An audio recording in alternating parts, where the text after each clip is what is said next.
வணக்கம் and welcome to delight cinemas. இந்த வீடியோவில் பார்த்தீங்கன்னா டைரக்டர் ஏஆர் முருகதாஸோடைய இயக்கத்தில் சிவகார்த்திகேயன் நடித்து இன்னைக்கு தேட்டர்ஸில் ரிலீஸ் ஆகிருக்கிற படம் மதராசி. இந்த மதராசி எப்படிப்பட்ட ஒரு படமாக அமைஞ்சிருக்குங்கிறத பற்றி தான் இந்த வீடியோவில் நம்ம பார்க்க போகிறோம். ஸோ நம்ம சேனலுக்கு நீங்கள் புதுசாக இருந்தீங்கன்னா சேனலை சப்ஸ்கிரைப் பண்ணி சப்போர்ட் பண்ணுங்கள். இப்போ வாங்க வீடியோக்குள்ளே போகலாம். இந்த மதராசி படத்தோடைய கதை என்ன அப்படின்னு பார்த்தீங்கன்னா, துப்பாக்கி கலாச்சாரத்தை தமிழ்நாட்டில் வந்து கொண்டு வரணும், அதிகப்படுத்தணும் அப்படின்னு ஒரு நார்த் இந்தியன் மாஃபியா கேங் வந்து பிளான் பண்ணி இல்லீகல் கன்ஸை தமிழ்நாட்டுக்குள்ளே கொண்டு வராங்க.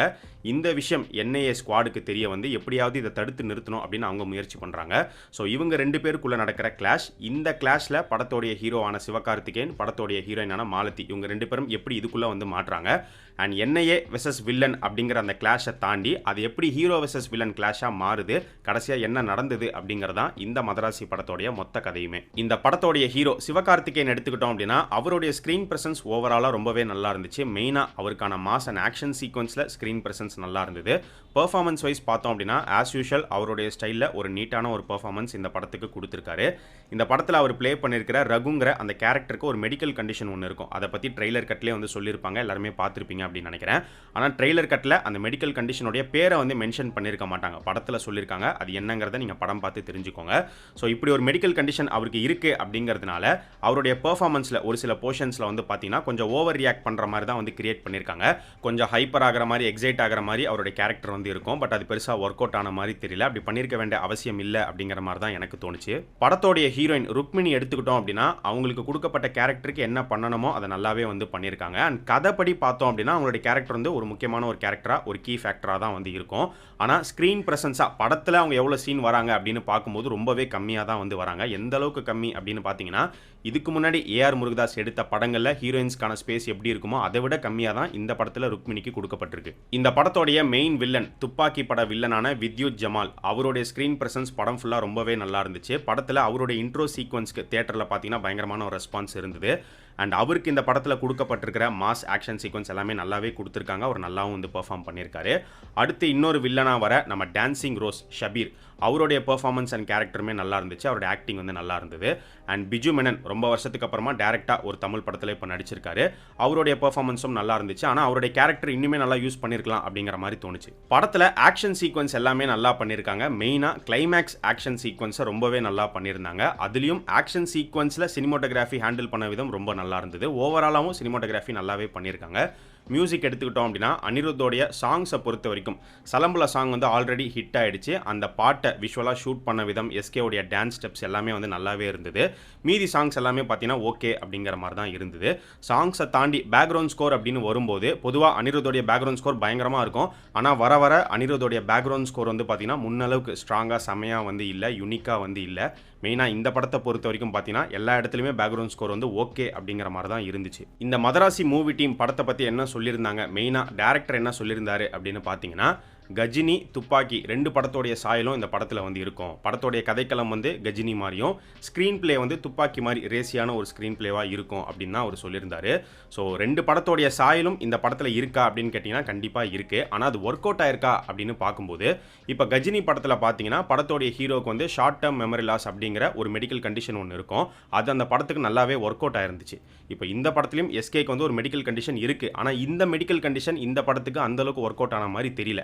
இந்த மெடிக்கல் கண்டிஷன் இல்லாமலும் இந்த கதையை கொண்டு போகலாம் அப்படிங்கிற மாதிரி தான் இருந்துச்சு. ஏன்னா கஜினி படத்தில் பார்த்தீங்கன்னா ஹீரோ வந்து 15 நிமிஷத்துக்கு ஒரு தடவை மறந்துக்கிட்டே இருப்பார். இப்படி மறக்கிற ஹீரோ எப்படி வந்து பழிவாங்க போகிறாரு, என்ன பண்ண போகிறாரு அப்படிங்கிற ஒரு கியூரியாசிட்டி இருக்கும்.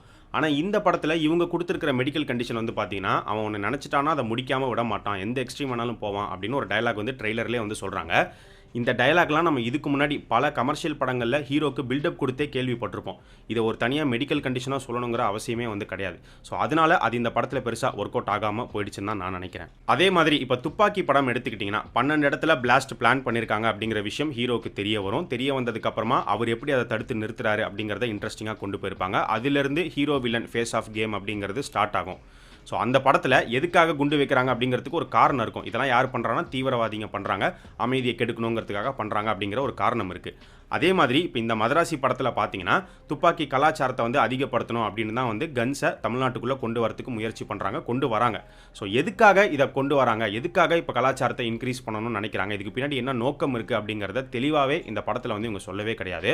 இந்த கேங் வந்து இப்படி ஒன்று பண்ணுறாங்கன்னா அதுக்கு பின்னாடி ஒரு காரணம் இருக்கும் அப்படின்னு தான் படத்தில் சொல்கிறாங்க. அது என்ன காரணம் அப்படிங்கிறத கடைசி வரைக்கும் சொல்லவே இல்லை. SK Rukmini first time on ஸ்க்ரீனில் பேராக இருக்காங்க. இவங்களுடைய லவ் போர்ஷன்ஸ் எடுத்துக்கிட்டோம் அப்படின்னா அந்தளவுக்கு பெருசாக ஒர்க் அவுட் ஆகலை, ரொம்பவே ஃப்ளாட்டாக தான் வந்து இருந்தது. இன்ட்ரெஸ்டிங்கான ஒரு லவ் போர்ஷன்ஸாக வந்து அமையல, கொஞ்சம் ட்ராகும் ஆச்சு. ஆக்சுவலாக இப்போ கஜினி, துப்பாக்கி இந்த படங்களில் பார்த்தீங்கன்னா லவ் போர்ஷன்ஸ் வந்து நல்லாவே ஒர்க் அவுட் ஆயிருக்கும். என்ன கேட்டிங்கன்னா துப்பாக்கியை விட கஜினியில் தான் லவ் போர்ஷன்ஸ் ரொம்பவே நல்லாயிருக்கும். ஏன்னா அது படமே வந்து ஒரு லவ் பேஸ்ட் ரிவெஞ்ச் ஃபிலிம் அப்படிங்கிறதுனால எல்லா சீன்ஸுமே அவ்வளோ சூப்பராக இருக்கும். பட் இந்த படத்தில் சுத்தமாகவே ஒர்க் அவுட் ஆகலை. நேஷனல் இன்வெஸ்டிகேஷன் ஏஜென்சி NIAவை இந்த படத்தில் வந்து காட்டுறாங்க. ஆக்சுவலாக இந்த படம் பார்க்கும்போது எப்படி இருந்துச்சு அப்படின்னு பார்த்தீங்கன்னா NIAனா என்னன்னே தெரியாமல் ப்ராப்பராக ரிசர்ச் பண்ணாமல் எடுக்கப்பட்ட ஒரு படம் மாதிரி தான் இருந்தது. எப்படி பீஸ்ட் படத்தில் ரானா என்னன்னே தெரியாமல் ராவை சொதப்பி வச்சிருப்பாங்களோ அதே மாதிரி தான் இந்த படத்தில் முருகதாசும் வந்து பண்ணியிருக்காரு. NIA வந்து பயங்கர பவர்ஃபுல்லான ஒரு ஸ்குவாட். ஆனால் இந்த படத்தில் பார்த்தீங்கன்னா வில்லன் கேங் வந்து இவங்களை ஈஸியாக சமாளிக்கிற மாதிரி, அசால்ட்டாக வந்து ஹேண்டில் பண்ணுற மாதிரி வந்து காமிச்சிருக்காங்க. ரொம்பவே வீக்காக தான் வந்து காமிச்சிருக்காங்க. அது மட்டும் இல்லாமல் NIA வந்து ஒரு சிவிலியனை மிஷனுக்கு அனுப்புகிற மாதிரிலாம் வந்து சீன் இருக்குது. இதை தாண்டி இன்னும் சொல்லிட்டே போகலாம், நிறைய விஷயங்கள் இருக்குது. அண்ட் போலீஸ் பார்த்தீங்கன்னா இந்த படத்தில் வரவே கிடையாது. ஆக்சுவலாக NIA கூட போலீஸும் சேர்ந்து ஒர்க் பண்ணுவாங்க. போலீஸ் வந்து பழைய படங்களில் எப்படி எல்லாம் முடிஞ்ச உடனே கடைசியாக வருவாங்களோ அதே மாதிரி தான் இந்த படத்துலையும் வர மாதிரி வந்து காமிச்சிருக்காங்க.